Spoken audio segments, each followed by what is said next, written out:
Again? I just said that you are a very good bread baker.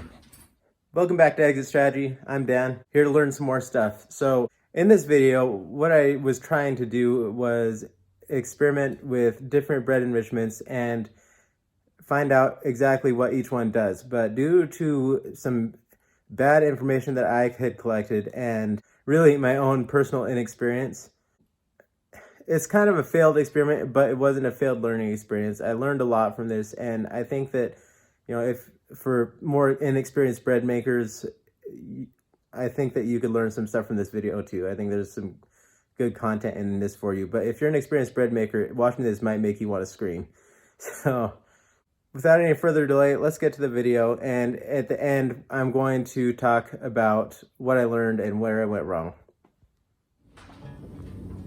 I've got my yeast proving right now, so I wanted to just talk about a few things before we actually get started. Up until recently, I've been using measuring cups for all my stuff. I stopped doing that after watching a few foreign baking channels. Bake with Jack is my favorite channel. If you guys want to check him out, he's awesome. But what I'm doing is I'm weighing now. Everything's weighed on a scale. I've already got all this stuff in my first batch weighed out. I do this because it makes it so that I don't have to dirty a bunch of measuring spoons and measuring cups. I put the bowl on the scale. I dump an ingredient in until it reads the right number. Then I zero it. I dump in the next ingredient. And it just makes for a lot less mess. Unless you're making a video and you want all your stuff laid out beforehand. I am putting honey in. Technically that's an enrichment. Enrichment basically means it's if you're putting anything in but flour, water, salt, and leavening. I like honey in my wheat bread. I think, I might be completely wrong, but it seems like it keeps longer when I do put honey in, and it's actually like a pretty decent amount of honey. But that shouldn't keep it from showing us changes in our recipe. I am taking the oil out of this recipe. Lots of bread's made without oil. It'll be fine. I've had it without oil. It's a little more dense, but it's not bad. It's still good. I'm using rapid rise yeast, but I always prove my yeast now before I start my dough, because in my earlier loaves, I had one or two where the yeast was like, it wasn't working great, so I ended up with really crappy bread. So even though I'm using rapid rise yeast, I am proving it because I want to make sure that I'm going to have good bread. It looks like my yeast is proving up good, so let's get started. We're going to start off with 340 grams of water mixed with 85 grams of honey and 8 grams of yeast. Water is about 115 degrees Fahrenheit. Got 243 grams of fresh ground whole wheat flour and 243 grams of bread flour. I'm gonna start off mixing this with a wooden spoon. It's kind of weird for me cooking here. This isn't actually my house, this is my parents' house. Lighting's a little better here, and I was out of flour. What we're gonna do first is I'm gonna just get this mixed up, and then it's all mixed together. I'm gonna let this sit for a while and let the whole wheat soak up some of that water. Wheat flour takes a little longer to suck up the water. So let it sit for like, I don't know, 15-20 minutes. This way it'll make the dough a little more manageable when I'm eating it. I was told a 70% hydration rate for wheat bread was the best because the wheat soaks up a little more water. So it is a wetter dough and it's going to be stickier.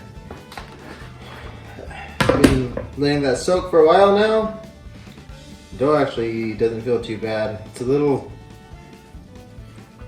probably a little more manageable now than it normally is because I used no oil this time and I usually have oil. But for experimentation purposes,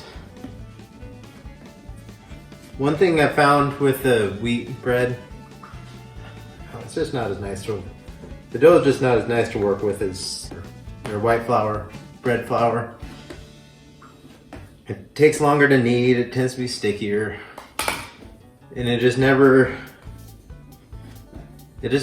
doesn't end up feeling as smooth and satisfying as white flour does. And this is actually smoothing up pretty nice. Like I said, this is a little drier than I normally like to do it, but I'm told that the more moisture content you can get in your bread up to a point, the better. Once you start getting more moist bread, it gets harder to shape. This doesn't feel like it's gonna be hard to shape at all. It's actually looking pretty smooth. Okay, I'm gonna call that good. That looks pretty good to me. Take it, stretch, fold in, stretch, fold in, stretch, fold in.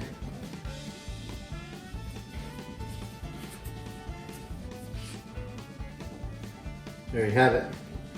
You're gonna let that rise until I feel good about it. And I'm going to start on my next loaf. I think I forgot to mention the main reason for using the scale is that flour, when you scoop it, it compacts.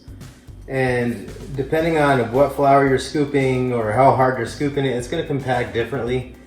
And you're gonna end up with inconsistent recipes. So when you weigh your flour out, there's still gonna be variation between the different types or brands of flour, but you're gonna get a much more accurate measurement for recipe, and it's gonna be much easier to adjust your recipe if something goes wrong. Just for consistency purposes, because I realized I did it on the first loaf, I'm doing it this way, but it's really probably more logical to do 350 grams of water and then 500 grams of flour.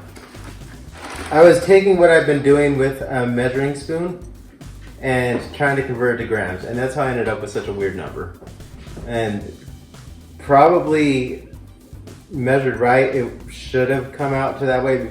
Like I said, measuring with cups and spoons is just not as accurate. Got my salt, my flour. I'm gonna go ahead and dump my yeast, honey, and water in. And in this loaf, putting 2 eggs. This is purely experimental. This is not from any kind of recipe. I just want to see what it does to the bread. Now, what I read was that it should strengthen the gluten structure and make it, I think, a tighter crumb. And then it'll make it fluffier. But we'll find out. As far as moisture content goes, I'm not adjusting it for the eggs. I just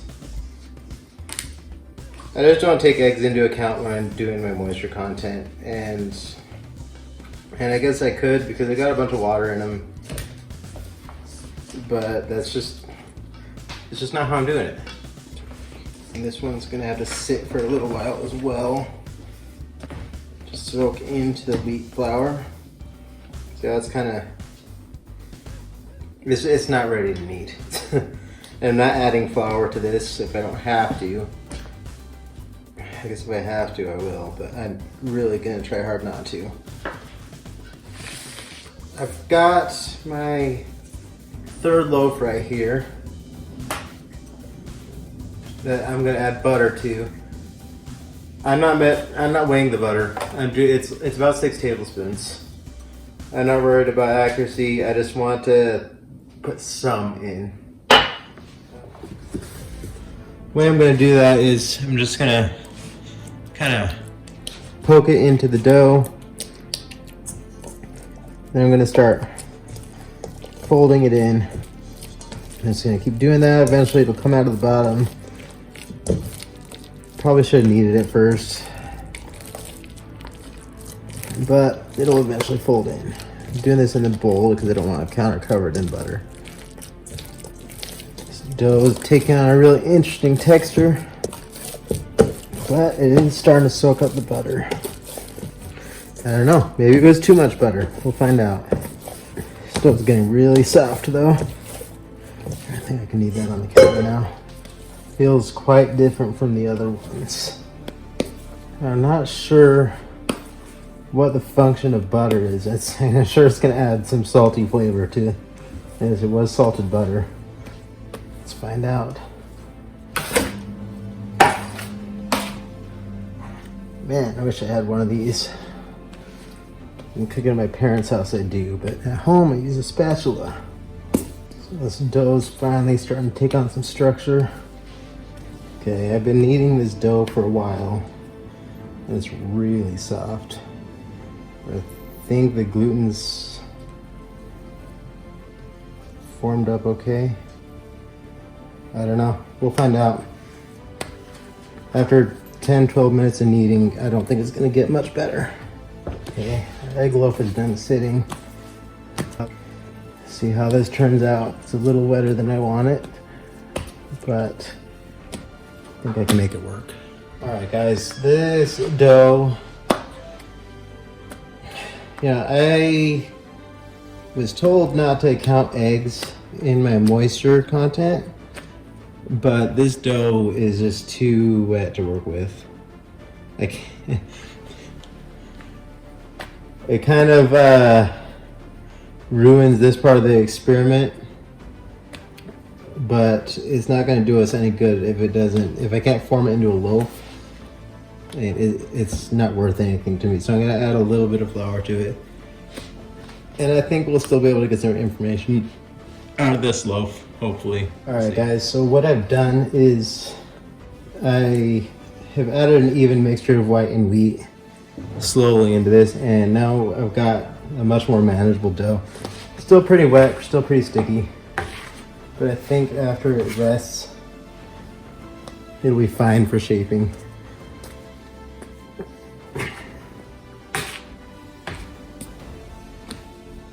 Look at that. Nice, stretchy. It's about as good as wheat flour gets. Well, it's better than wheat flour gets. It's white wheat with bread flour. Alright guys, so my first loaf is right here. Rose nicely.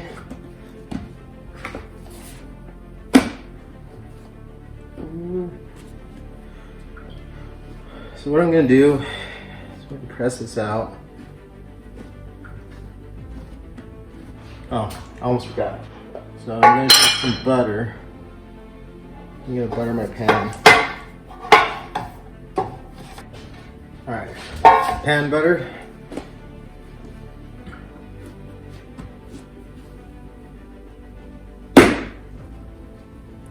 Alright, I'm going to roll this back and we're just going to kind of push it forward, create some tension on the outside of my loaf. Then roll on the bottom, I'm going to pinch it together. It's not perfect, but I'm going to set it in there. And I'm going to let this dry, I'm going to let this rise. I guess prove is what this one's called. Resting is when your initial rise, and then proving is when you let it rise in the pan. I'm letting it rise uncovered. It should give me kind of like a thicker, stronger crust. I'm gonna start on my next loaf. I'm using whole milk. It's nothing special. It's not even, it's Costco whole milk. Same measurement as the water. What I've done is I've measured it out. I put it in the microwave to warm it up. Don't put your yeast in the microwave. It'll probably die. My honey. I'm using all my honey. Man, I don't know if you guys have bought honey in bulk lately, but it is expensive. 93 grams. Because that's what 8 plus 85 is. Yes, perfect. All right. Oh, oops, 94. Not perfect. All right. Stir that up. Honey and milk. I mean, I'm trying to be fairly consistent with this, but I mean, there's just like there's a lot of variables here. There's extra sugar in the milk. There's gonna be a little less water in it because it's also got fat and, you know, other stuff in it that's not liquid. But we're experimenting, we're playing. I ended up adding some milk to this. I didn't measure how much. The moisture content was just wrong. It was way too stiff, and there's no point in making a loaf of bread if it's gonna suck. And the dough was just too tough. Even now it's a little tough. The experiment's not going quite as I thought it was. Maybe I'll have to do it a little more scientifically later on. Now that I've got some other factors to take into account, I'll have to find out what the difference is in moisture of water versus milk and eggs. Taking eggs into account, I think eggs are like 85% water.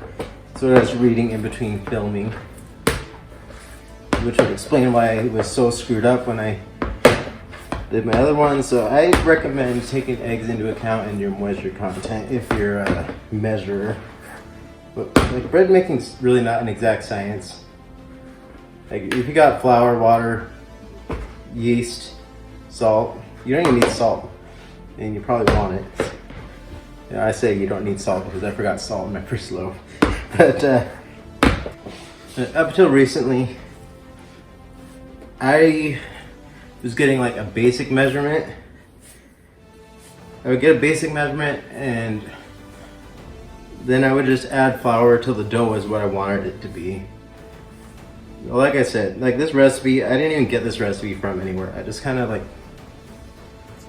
I don't know how much I can say I made it up because, and it's a bread recipe, but so what I'm finding is that, yeah, I tried to start out and make it consistent as possible, but what I'm finding is these different ingredients you gotta do different things for them. So some of them rise faster, some of them cook faster, and they really alter the moisture content. And it's probably a little unrealistic for me to try and just alter the same recipe between all of them. It's been fun anyways. Not super scientific, but I think that we will learn some stuff from this. And not only that, but messing with these breads in like side by side has given me some questions to ask, like, what do I do with my moisture content for eggs? How does milk moisture content translate from water moisture content? Something cool about my family, okay? Cool, yeah, I guess it depends on who you are and what you've cooked. Because when it comes to cooking for my family, or having them cook for you, you're gonna know if your food doesn't taste good. They will tell you. And they will, but usually they'll tell you what's wrong with it, or what it needs, or what you missed, or what you did wrong. It can be brutal sometimes, but most of the time, not all the time, most of the time it's constructive criticism, whether it's hard to take or not. Sometimes I have a hard time taking it, but it's helpful. And I think it's a good thing to adopt into your family. Because if you keep on lying to your wife, or your mom, or your grandma, okay, go ahead and lie to your grandma, okay? She's old, she's probably not gonna change her ways. But when it comes to your mom, your wife, or you, or even your kids, if you keep on telling them that their cooking is good when it's not, it's gonna keep sucking. They're gonna keep sucking at cooking, and you're gonna have to keep eating it. So, if you don't wanna eat garbage food or mediocre food forever, then help each other to become better cooks.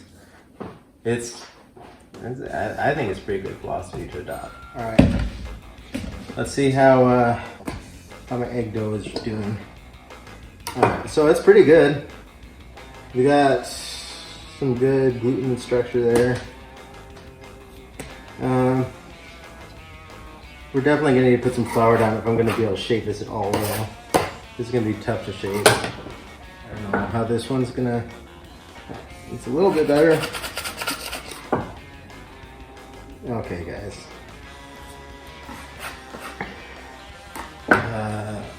More flour. Okay. Try and get some tension on the surface of this.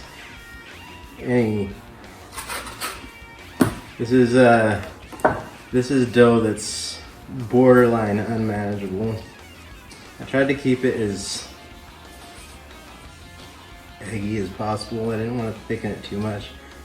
I feel like it kind of ruined the experience having to add flour. What I'm finding out is there's just so many variables that consistency really wasn't a reasonable thing for me to expect here. I don't know. Maybe it was for someone else. My skill level. But I'm just playing at this point. There was a point when it was supposed to be scientific, and now I'm just having fun. I think these breads will turn out all right, though. Oh, it's a little. Maybe not.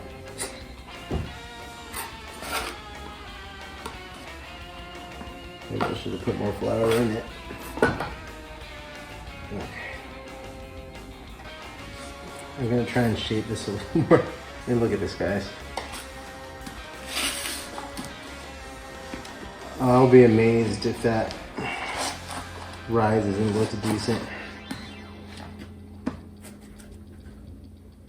Okay. It could be worse. That's where we're at. Other ones are rising nicely. You probably got like another half hour to go on that one. These are kind of smaller loaves. Not quite as big as a typical loaf. But it should still go above the top of that bread pan for sure. Got my fourth loaf here, ready to go in the pan. But yeah, like I said, I had to adjust the moisture on this. The milk was not enough. I probably added like another 50 grams to it. I didn't measure it exactly because it's adding a little at a time. It's still pretty stiff. If this loaf doesn't turn out, it's going to be because I didn't put enough moisture in it. And I think it'll still turn out though. It doesn't feel as bad as it thought originally. It's forming up nicely. It might be a prettier loaf than the other ones, maybe. One mistake I've made in the past, when I was learning how to bake bread, I kept on seeing people put oil on their loaves before they put them in the bowl to rise or to rest. And one problem I was running into was, especially on my whole wheat, it was mostly on my whole wheat loaves. Like this is half wheat, and I started doing half wheat because I've yet to have a whole wheat loaf turn out decent. But maybe that's just the nature of it. Maybe it just turns out super dense. Like, I don't know if you've ever seen, I think it's About a Boy, where his mom makes some bread and they go to feed it to ducks and he can't break it, and so he throws it out in the water and hits a duck and kills it. It was that heavy. Like, and I don't think we even finished it because no one really wanted to eat it. Anyways, what I was running into was my loaf. I'd oil it before I put it in so the crust wouldn't get dry. And then when I went to roll my loaf, it would not like bind together, and so I ended up with like cinnamon roll bread loaves. And it was really freaking stupid and not great for spreading jam on. I'm gonna let that rise. My first loaf, right here, almost ready to go in the oven. I'm excited. I'm gonna give that like maybe another 10, 15 more minutes, and I'm gonna throw it in. The oven's already preheated. First loaf's ready to go in the oven. Looks pretty good. You notice you poke it, it still kind of comes out slowly. been proofing for about an hour and a half. I'm gonna throw this in the oven for 30 minutes at 350 degrees. Check it out, guys. It's got 4 loaves here. This is my base loaf, my butter, my egg, and my milk. So the most surprising one was the milk. I was having trouble getting this one to rise, and like it was not nearly this big when I put it in the oven. I was like, maybe the yeast is broken. I don't know. But I threw it in the oven and it puffed up bigger than pretty much every other loaf. Every other loaf pretty much stayed the same size it was when I put it in the oven. This one grew like a lot. It was also my driest loaf or my driest dough. So this one, my butter loaf has the softest. It feels the softest and fluffiest out of all of them. This one I'm concerned about. The dough was so wet that it didn't really have any shape when I put it in. It might have been too wet and I might have let it rise a little too long. It was pretty fragile when I put it in the oven. I can't really tell if it fell or not. I don't think it did. I think it was just like a more flatter, spread out loaf. I actually had to like cut this one out of the pan because it was not like the way it settled in against the sides. These other ones weren't touching the pans up higher. This one was touching the entire side of the pan, and it was like really stuck in those really crappy old pans that I was cooking in. So I'm excited to try it. Unfortunately, it's midnight right now. I don't have anyone to try my bread. So I'm gonna let these cool overnight, and in the morning, I'm gonna have my parents taste test these and see what they think. But I'm pretty satisfied. Excited for the taste test tomorrow, and I'll see you then. You're back. I ended up spending the night here, not intentionally. I wasn't planning on staying the night, but got my breads wrapped up, and it's time to check them out. Also, I wanted to mention, I am wearing the same clothes I wore yesterday. I wasn't planning on spending the night at my parents' house. Okay, let's see how we've done with each of these loaves.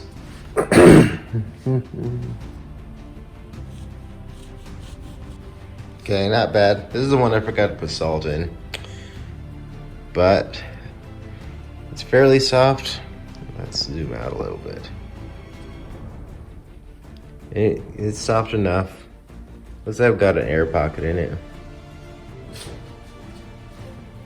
See what these enrichments have done. Here is my butter enriched bread. It was delicious. So we got kind of a different crumb. You see that?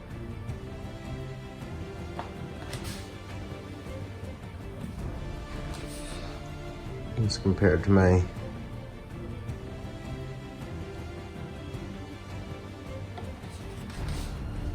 base loaf. Oh.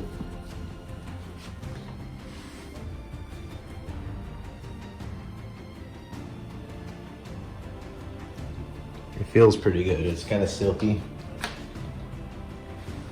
The taste is awesome. It's a good one. Definitely better texture and taste. Okay, this one is my egg enriched loaf. It's got kind of a harder crust. It's not hard anymore. It was yesterday, but being one that may have possibly fallen.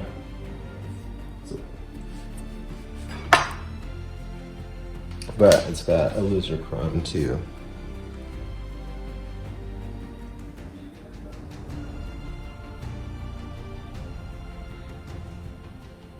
It's not a bad texture though. Slightly different flavor. All right, let's check out this loaf of milk enriched bread.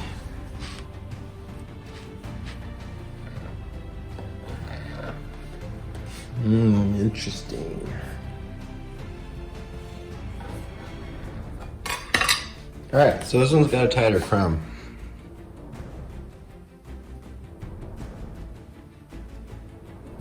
It's also as poofy as the loaf is, it feels a little more dense than the butter loaf as well. Alright, here's a side-by-side comparison of all of our breads. We got our base loaf right here. It's just the normal recipe. We've got our butter enriched loaf, our egg enriched loaf, and our milk enriched loaf. There's pretty big difference between the texture of all these and the flavor. This one is by far my favorite, and I think I'm gonna, when I can, I'm gonna keep enriching my bread loaves with butter because it is really yummy.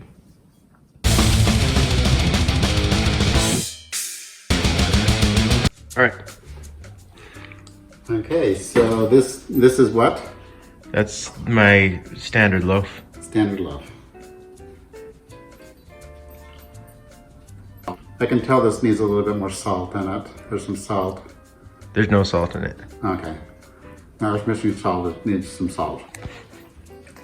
Okay. And this is the better one? Yep. Ooh. Very nice texture. Very nice flavor. I really like the flavor of this one. Yeah, I thought that one was delicious. Yeah, that's very delicious. Okay, this one is my egg bread. Egg bread.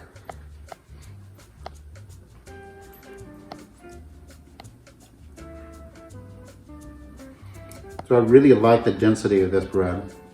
And the flavor is very, very good. It's a little heavier than the butter bread. And the texture is a little denser. It's still a really good flavor. And this is the milk bread? Yep. Okay.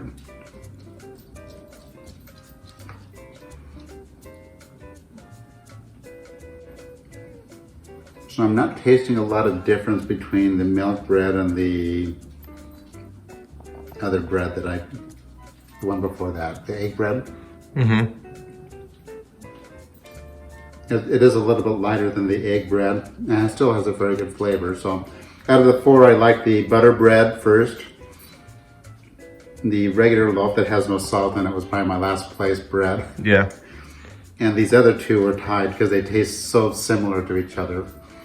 Okay. So which texture did you like better? The egg bread or the butter bread? No, between the milk and the egg. Probably the milk bread. I like the texture the most. Okay, so we're ranking 1 to 4. 1 to 4 would be the butter bread, the milk bread, the egg bread, and then the regular loaf.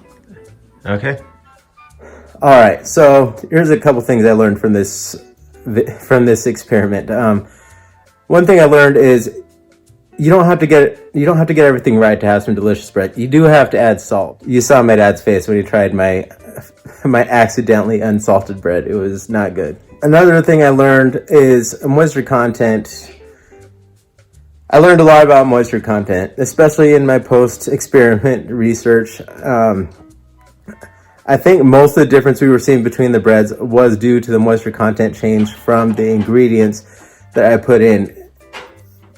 I had some bad information, probably mainly due to my own poor memory, but you absolutely need to take your eggs into account in your moisture content. They are made up of 74% water. The egg white is like 82% water. And I think the yolk was somewhere around like 50 or something like that if you're just using yolk. But anyways, that was a really big thing that I overlooked. And then the milk. So the issue I ran into with the milk is only 87% water. So you need to add enough milk to come up with that other 13% if you're trying to calculate an actual hydration number. super important. As far as the butter goes, I think the butter was maybe the only successful part of my experiment. Butter is still 15% water, but you generally don't put tons and tons and tons of butter into a loaf. So I don't think that it affected the hydration content of my dough that much, but it did have a massive impact on the texture and the taste of my bread, and it was absolutely delicious. As far as the moisture content of the bread goes, I definitely was able to see the results that I read about in my breads.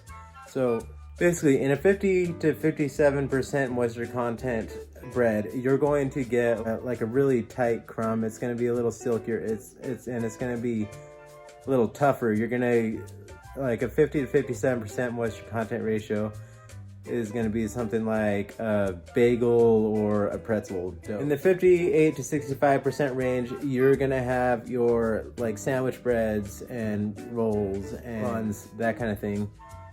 Then once you get up into like the 65 to 80% or higher, you're gonna get more like a open, airy crumb, which I definitely saw in my really like wet egg loaf. Like when I got deeper into the loaf, I saw like massive air pockets on the inside. Like, maybe I shouldn't say air pockets, but it was like a lot more webby looking and less like it was a lot less similar to the other loaves once I got to the middle of it. Yeah, with those kind of doughs, you really can't knead them. You got to kind of fold them together. And it's going to be more like a pizza dough or like an artisan bread. Anyways, really cool experience doing the experiment. I appreciate my dad helping me out with the video and being the judge of my bread. Hope you enjoyed the video. See you next time.